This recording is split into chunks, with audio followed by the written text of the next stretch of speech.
Olá, muito boa tarde. O meu nome é Alexandre Martins e hoje em 1080 segundos tenho uma nova convidada. É ela uma convidada anunciada, que é a Carla Rocha. Desde Olá. já quero-te agradecer por aceitar este desafio em 1080 segundos. Nada, obrigada, Alexandre, pelo convite. E para quem não te conhece, Carla, quem é a Carla Rocha? A Carla Rocha é uma mulher muito acelerada, gosta de fazer 1080 coisas ao mesmo tempo, que tem um background, que é a rádio, não é? É a minha história, é a minha origem, mas que depois tem uma paixão muito grande por comunicação e por partilhar com outras pessoas técnicas de comunicação. É como se eu estou na rádio, mas a minha missão acaba por ser tornar os portugueses melhores comunicadores. Como é que nasce essa tua paixão pela rádio? Olha, não nasceu. Quando eu me apercebi, estava na rádio. Não tive tempo para amadurecer a paixão, porque eu costumo dizer que a rádio aconteceu na minha vida como recompensa por um dia ter sido muito má profissional.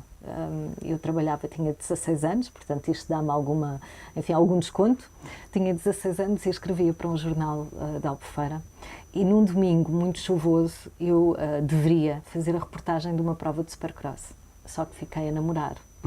E uma reportagem, ainda hoje, quer dizer, hoje se calhar já não é tanto assim, mas uma reportagem implicava, no meu tempo, estar no local, não é? Ter um repórter no local.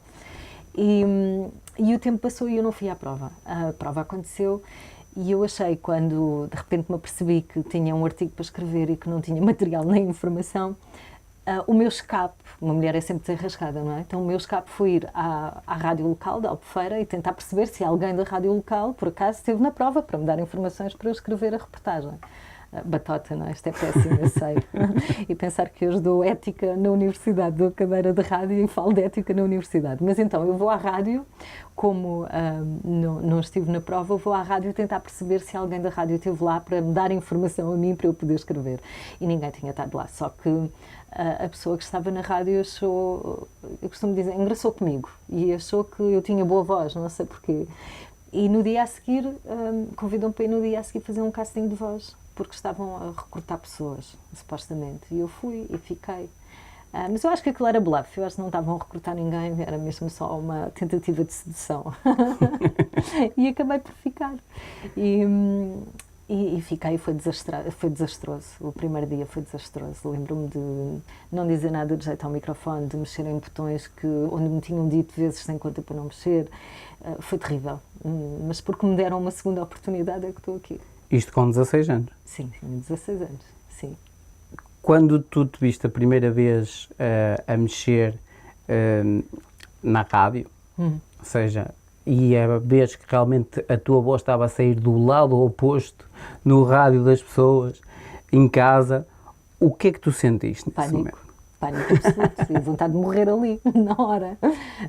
É pânico, porque nada nos prepara para o momento em que de repente temos consciência que, neste caso da rádio local, se calhar ainda não, mas na RFM há milhares de pessoas a ouvir. E eu lembro-me da primeira vez em que fiz um programa em direto na RFM, eu não dormi na semana anterior.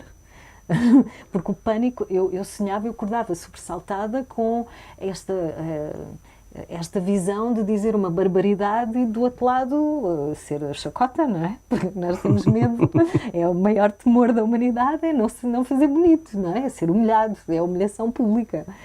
E eu durante um período, tive que lidar com isto. Fiz terapia, é mentira, não fiz terapia, fiz autoterapia e tive que expulsar estes temores. E é curioso, porque é isso que, de certa forma, hoje me dá, não sei se é consistência, se é consciência necessária para formar pessoas em comunicação, que me dizem, eu tenho pânico de falar em público. Quer dizer, eu também tive, isso supera-se, treina-se, vamos tentar várias técnicas e depois os resultados são fabulosos. Por isso eu acho que sou a pessoa certa, porque eu não dava nada por mim própria e acho que pouca gente na altura dava, foram dando oportunidades, porque na rádio local não há propriamente muito dinheiro. E então quem tem, basta ter boa vontade e vontade de aprender e as coisas acontecem. Mas chegar à RFM foram 7 anos a tentar também. Como é que tem sido a tua experiência até os dias de hoje? Tem sido fabulosa, acho que tenho uma sorte muito grande e tenho uma estrelinha lá em cima que eu costumo dizer, a minha mãe é que me diz que eu não tenho um trabalho, eu tenho um hobby. E quando lhe ligo a dizer que estou muito cansada, ela ri-se e diz: muito cansada com o teu trabalho, tu estás a rir-te o tempo todo na rádio, onde é que isso é um trabalho? Portanto, as pessoas acham que, ou algumas pessoas, como a minha mãe, acham que quem está na rádio não tem um trabalho de preparação, não tem que ler jornais. Não, claro que tem, não é? Mas esse trabalho não é muito visível. Todo o trabalho que fazemos não é só abrir o microfone e vou dizer aqui umas coisas. Tem preparação, claro que tem. Entrevistar uma pessoa requer pesquisa, mas dá a ideia que é espontâneo, que estamos ali a divertir-nos e a fazer outros se divertirem. Mas há um grande trabalho por trás. Por isso, pronto, continuo a dizer que sou uma felizarda, faço o que gosto, não encaro a rádio como um trabalho, encaro a rádio como um hobby responsável, um hobby com algum trabalho por trás. Surge uma grande questão que tem a ver mesmo com a preparação. Quantas horas é que tu chegas a treinar para fazer o trabalho que tu fazes hoje em dia? Sim. Para as pessoas terem uma noção disso. Sim, para terem noção. Então, no Rocha no Ar, atualmente, eu tenho um produtor, que é o Pedro Simões, e nós, os dois, fazemos brainstorming, chegamos à conclusão de quem é que devem ser os convidados naquela semana, fazemos os contactos, portanto, há um trabalho, e o Pedro ajuda muito, e o Pedro escreve grande parte do programa. Mas depois há todo o trabalho que eu tenho que fazer, que é pesquisar sobre a pessoa, porque há perguntas que são espontâneas. Uma conversa, eu costumo dizer, não tem guião, nós aqui estamos a conversar e a conversa vai tomar um rumo ou outro rumo, portanto não há duas entrevistas iguais. E apesar de haver um trabalho muito grande de pesquisa e de preparação, há grande parte que é de improviso e é espontâneo. Mas esse trabalho que é de pesquisa e preparação chega a levar 3, 4 horas a fazer. A teu ver, o que é que tu mais gostas? Do trabalho preparado ou do improviso? Eu gosto de conciliar os dois. Eu acredito que um bom improviso é aquele que está preparado e às vezes perdem-se, e o contrário também é verdade, perdem-se grandes momentos porque não houve trabalho suficiente e depois, devia ter visto, não vi, este convidado, sei lá, com alguém, que giro, ele teve nisto.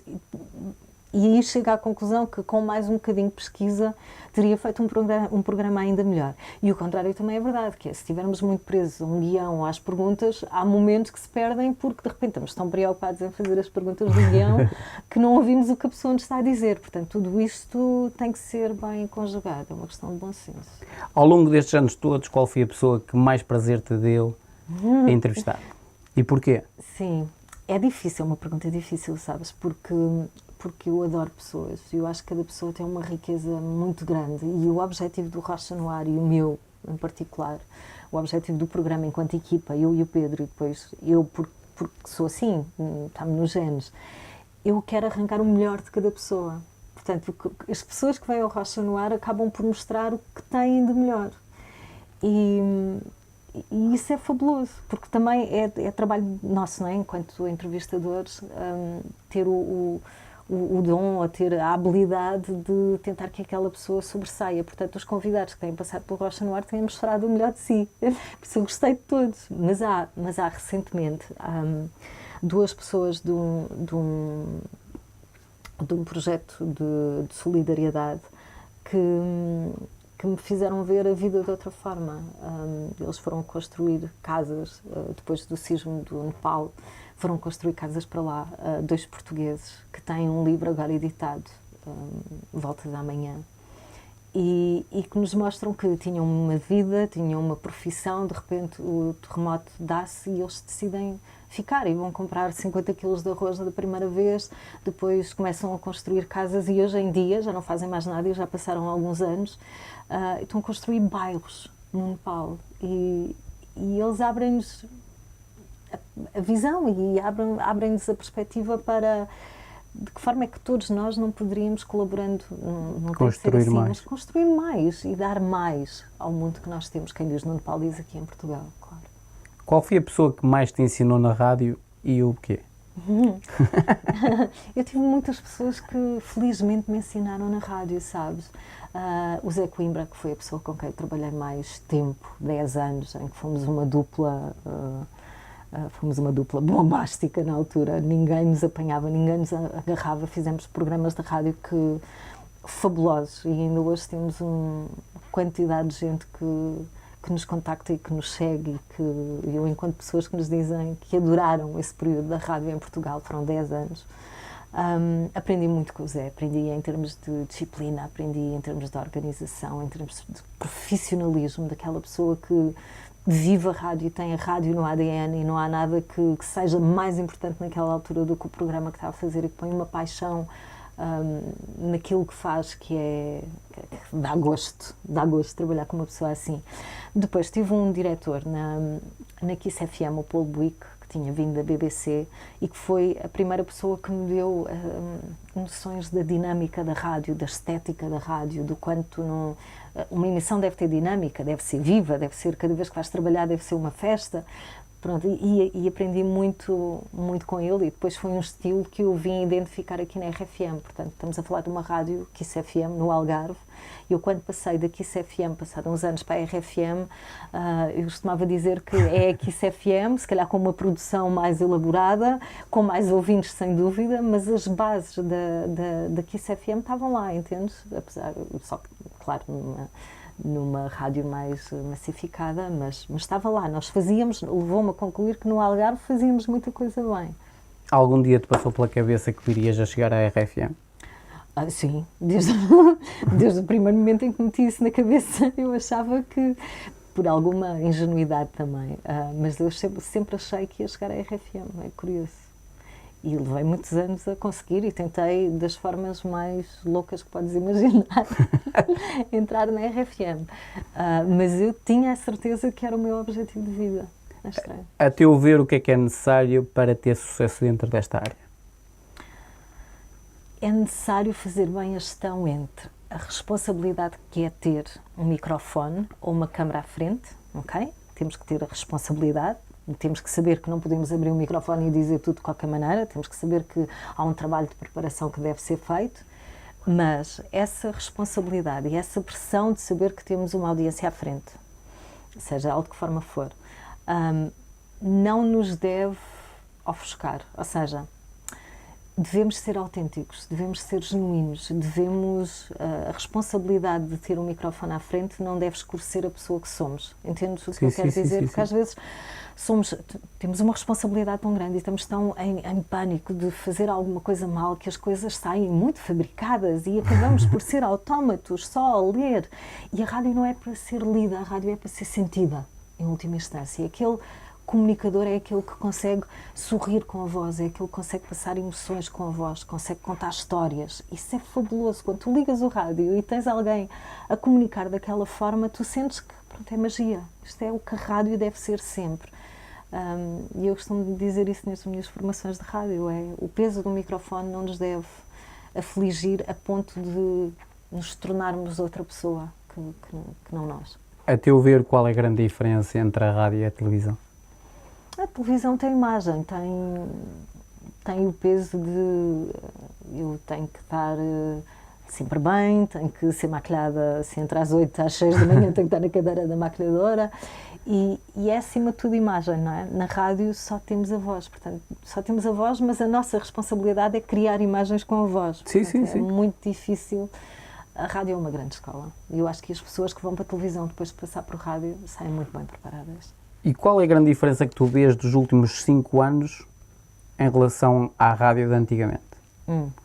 A rádio está em todo o lado. A rádio está em todo o lado. A rádio aproveitou a tecnologia para se aproximar das pessoas. A rádio está mais humana, está mais próxima. A rádio evoluiu de uma forma como... Se calhar se perguntassem há 10 anos atrás, como muita gente vaticinava o fim da rádio com o CD, o fim da rádio com a MP3, o fim da rádio com as rádios online. E a rádio tradicional não acabou, não é? Antes, pelo contrário, fortaleceu. Portanto, há 5 anos atrás, o que aconteceu foi essa metamorfose, aproveitar todas as tecnologias para, pura e simplesmente, usá-las a favor da rádio e usá-las para chegarem ainda a mais pessoas. É engraçado. Como é que tu vês o engajamento atualmente entre rádio e redes sociais? Porque trabalhas numa grande rádio. Sim. E como é que tu vês esse engajamento nos dias de hoje? Sim, nós tentamos, é um bocado, a forma como nós preparamos os conteúdos mudou, ou seja, quando temos um tema num programa temos que pensar como é que podemos, a partir desse tema, dispersar para as redes sociais. É o mesmo tema, mas de que forma é que podemos contar, se calhar é melhor assim, dá para perceber melhor. Temos uma história, um destaque no programa, como é que podemos contar essa história de 5 formas diferentes ou 6, tantas quantas forem as plataformas ou as redes sociais. Entendes? Não é contada da mesma maneira, porque são audiências distintas também. Sim. Mas é um desafio muito grande e temos que estar no online, não há volta a dar. Agora a rádio é digital. A minha próxima questão tem a ver, qual foi a pessoa que mais te marcou na vida pela positiva e porquê? A pessoa que mais me marcou na vida pela positiva. Pode ser ela profissional ou não. A pessoa que mais me marcou na vida pela positiva, olha, vou às minhas origens, vou ao início de tudo, a minha avó, pela pessoa positiva que era, pela forma como me incutiu com as conversas que tínhamos diariamente no Algarve, em Albufeira, onde eu morava. Foi a pessoa que me incutiu que eu podia ser o que quisesse. E foi a pessoa que me disse, e éramos de uma família muito humilde, muito modesta, mesmo. E chegou a haver períodos em que atravessámos sérias dificuldades. Mas a minha avó sempre foi aquela pessoa que encorajou. E eu acho que o facto de ela me ter passado esses valores e essas mensagens tão fortes e tão motivadoras é que me levou a não desistir de perseguir sonhos, como a RFM, por exemplo. Eu levei 7 anos a entrar na RFM e depois de ter tentado tudo, o meu último ato de desespero foi concorrer a um passatempo como ouvinte. Mas não concorri de forma inocente, concorri porque eles pediam uma reportagem, simulação de reportagem, e eu achei que pode ser que agora reparem na minha voz. E fiz a reportagem, editei, e montei, e mandei e ganhei o passatempo. E durante o passatempo, enquanto fui à Holanda com a equipa da RFM, falei-lhes do meu sonho. Lá está um pitch que deve ter sido bem feito. Um elevator. Estamos a falar anos 90.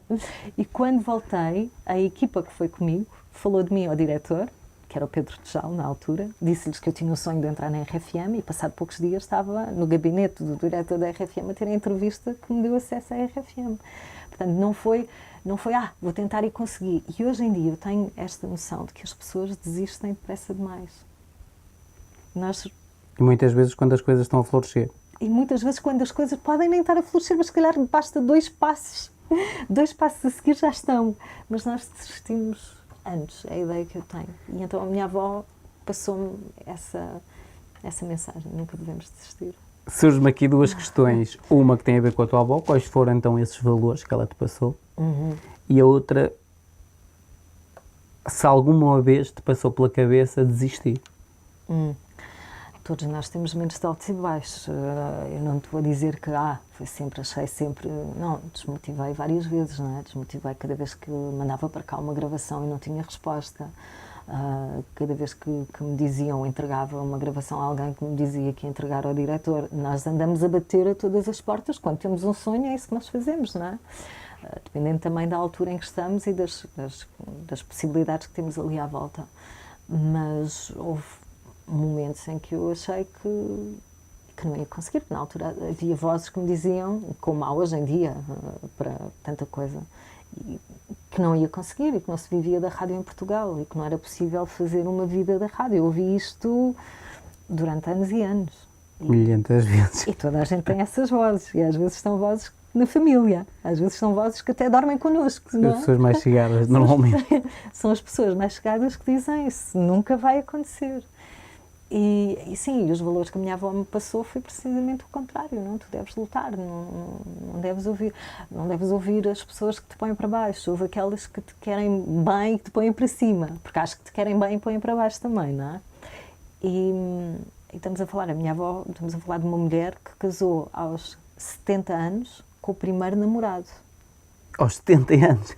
E que viveu 12 anos feliz da vida, porque casou finalmente com o homem da vida dela. Portanto, estamos a falar de uma mulher que nunca desistiu. Eu acho que isto reflete muito sobre a personalidade dela e sobre o que ela me poderá ter passado, não é? Que não é consciente, não estou a dizer, isto é da minha avó, isto também é, mas que está cá, eu sei que está cá.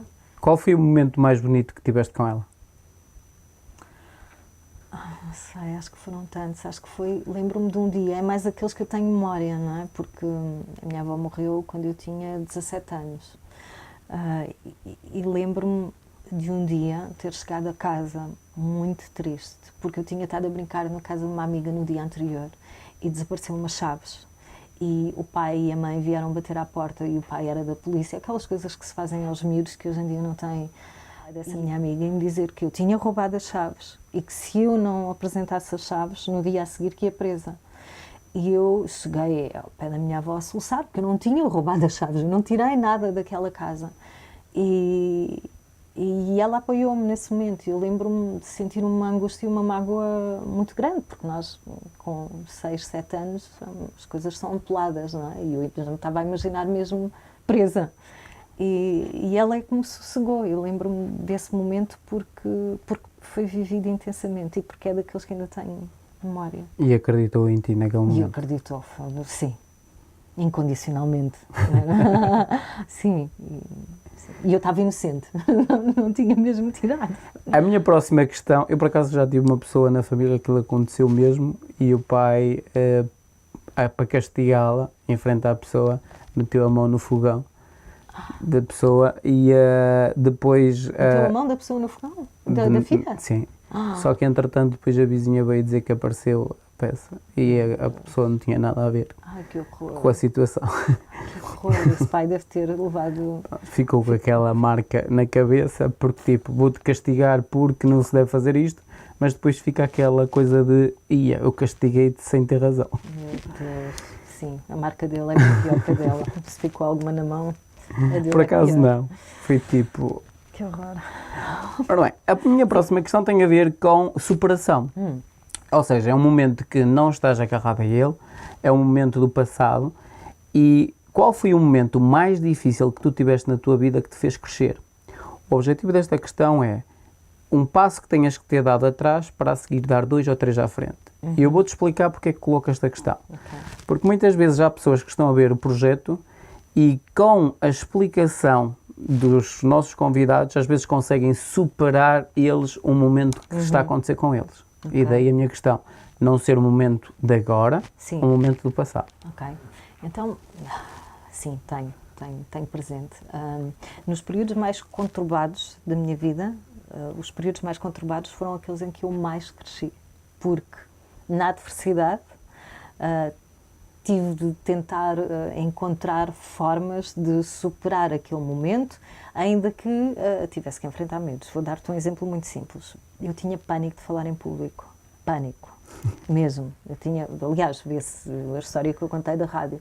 Mas a rádio é um microfone e tu não tens pessoas à frente e menos de, sei lá, 2 ou 3 anos ficas confortável com a situação. Depois um desafio maior aqui, um programa ao vivo ali, mas vais superando.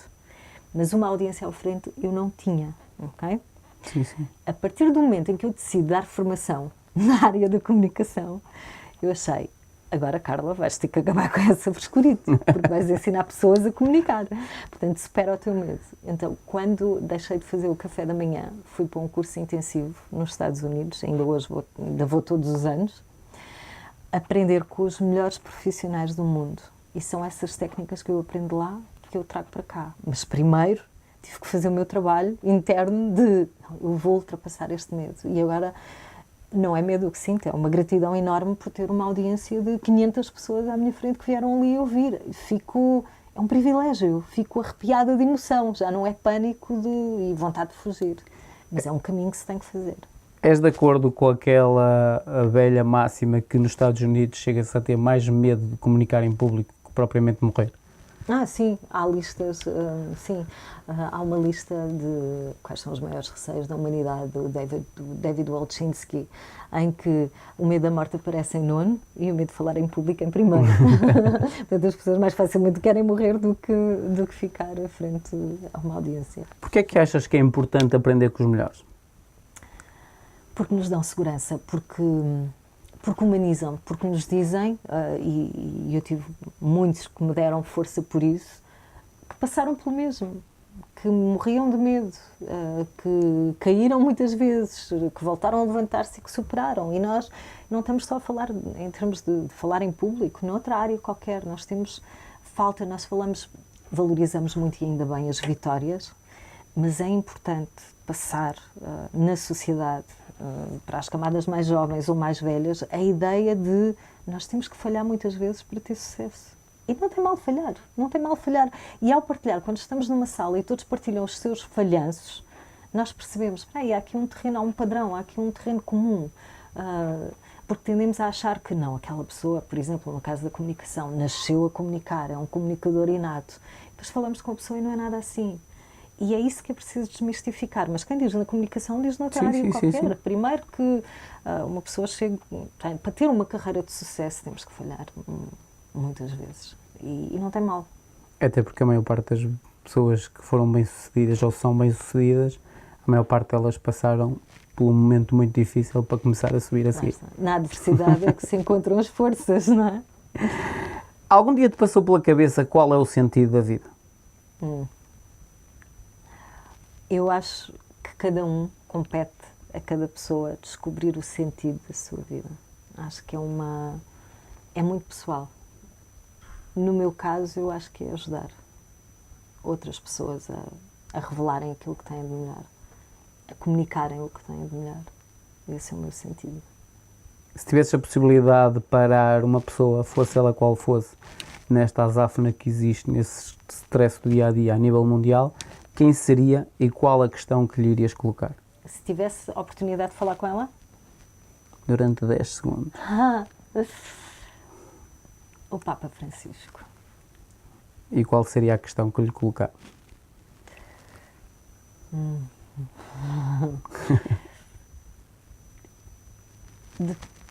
Em que momento é que ele teve a certeza que era a proximidade que a Igreja precisava? Em que momento, como é que ele consegue ser tão próximo? Basicamente a pergunta era esta.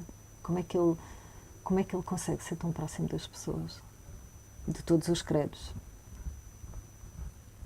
Quais são os teus 3 principais valores como pessoa? Amor. Solidariedade. E respeito pelo próximo. Qual foi a questão mais difícil que te fizeram até o dia 2? A mais difícil? Foi há bocadinho quando perguntaste quem é Carla. Acho que foi, porque é tão difícil de repente termos uma definição de nós próprios. É engraçado que eu vou-te colocar uma ainda mais difícil. Ok. Que é, vivendo hoje no dia-a-dia, com cada vez mais pessoas a sofrer da doença de Alzheimer, se isto algum dia viesse a acontecer contigo, quem seria a pessoa que, se tu passasses por ela e trocassem um olhar, gostarias de reconhecer? Podem ser 2? Pode. E porquê? Sim, os meus filhos. Claro que sim. Porque acho que os nossos filhos marcam-nos para sempre, não é? E assusta-me o facto de um dia, porque pode acontecer com qualquer um, de um momento para o outro, não os reconhecer. Por isso, se pudesse escolher nessa altura, seriam eles. Lembras-te do nascimento do teu primeiro filho? Sim. O que é que sentiste? Pânico. Medo. Um medo imenso de não ser capaz. Dúvida. Para onde é que a minha vida ia agora? Porque ia ser diferente, não é? E foi diferente. E é para melhor, mas na altura não se sabe. Sim. E do segundo? Foi perfeito. Foi segurança, foi amor, afeto, esperança no futuro. Foi diferente. Se tivesses que arranjar uma palavra para cada um deles, qual seria? E diferente? Então, a Inês é uma comunicadora e eu acho que é sensível. E se tivesses que enumerar algo que eles te ensinaram de diferente, cada um deles a ti, o que é que tu enumeravas? A Inês ensina-me todos os dias a ter personalidade, a lutar por aquilo que queremos, ainda que às vezes de uma forma um pouco diplomática. O Vasco, porque está na adolescência, não é? E da adolescência às vezes é complicado. O Vasco ensinou-me a olhar para os detalhes, ensina-me muitas vezes a ver o mundo noutra perspectiva. Um miúdo de 7 anos vê o mundo de uma forma diferente, mas muito astuta. E é bom termos essa visão em nós também, não perder a criança cá em nós. Vou-te colocar as duas últimas questões. Uma tem a ver qual foi o programa que mais prazer te deu fazer até aos dias de hoje. Sim. E a outra tem a ver se tu conseguisses andar de 10 anos para a frente, como é que tu te vias? Ok. O programa que eu mais gostei de fazer é difícil, sabes, porque cada programa é um filho, não é? É algo que tu crias e que desenvolve e que tem a tua marca e o teu cunho. Vou-te falar do Café da Manhã, porque foram 10 anos hilariantes. Foram 10 anos de um programa e com uma equipa fantástica, com altos e baixos, claro que sim, mas são momentos que eu recordo com orgulho. E acho que deixámos uma marca na rádio em Portugal. Agora, o Rocha no Ar é o segundo filho, é aquele filho. Eu estou diferente, estou mais madura, o programa está mais maduro, é um programa de conversa. Mas adoro. E trouxe-me esta riqueza de poder falar com pessoas que, como tu sabes, que nos ensinam tanto, não é? Acho que não ficamos igual depois de entrevistar alguém. Há sempre que levamos algo dessa pessoa. Sim. Uma aprendizagem mais rápida até. Assim. Se conseguisses então te ver daqui a 10 anos, como é que tu te vias? Vejo-me a continuar a fazer vejo-me na rádio sempre, claro. Mas vejo-me paralelamente a desenvolver este projeto. Vejo-me com uma academia a partilhar técnicas de comunicação e ensinar os portugueses a comunicarem cada vez melhor, porque acho que precisamos disso. Cada vez mais humanos, cada vez mais próximos. Seja do cliente, seja da equipa, seja do marido ou da mulher. Não posso sair daqui sem deixar um bónus para vocês e para a Carla, que tem a ver.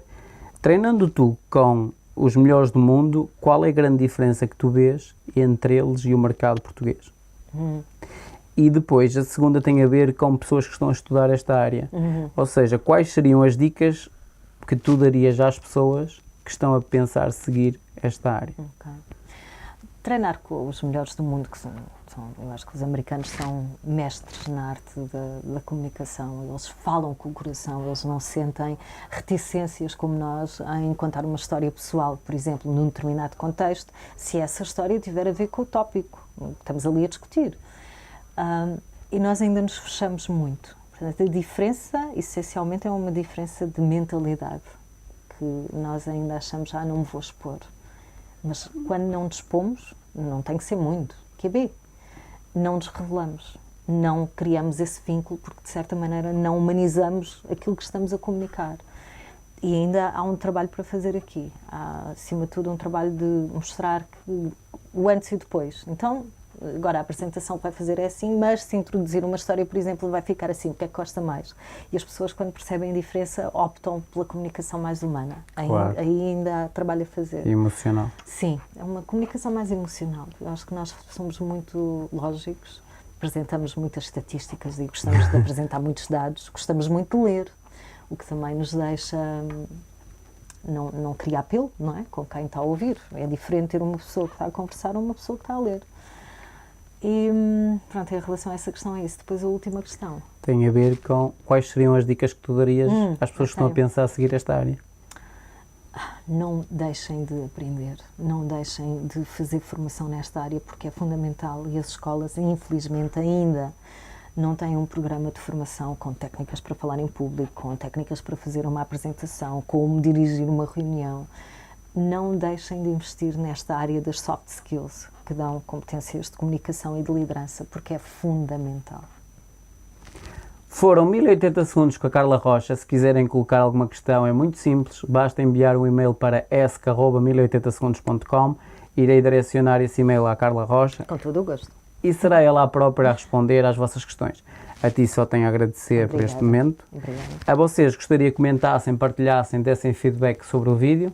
Quando o estão a fazer, automaticamente estão a dar sinais positivos aos canais de distribuição, sinais esses que os conteúdos que nós aqui falamos são relevantes e outras pessoas devem ter acesso aos mesmos. Por isso, comentar, partilhar, dar feedback e subscrever o canal é importante. Obrigado e até um próximo 1080 segundos com um novo convidado. Tá, obrigado. Obrigada.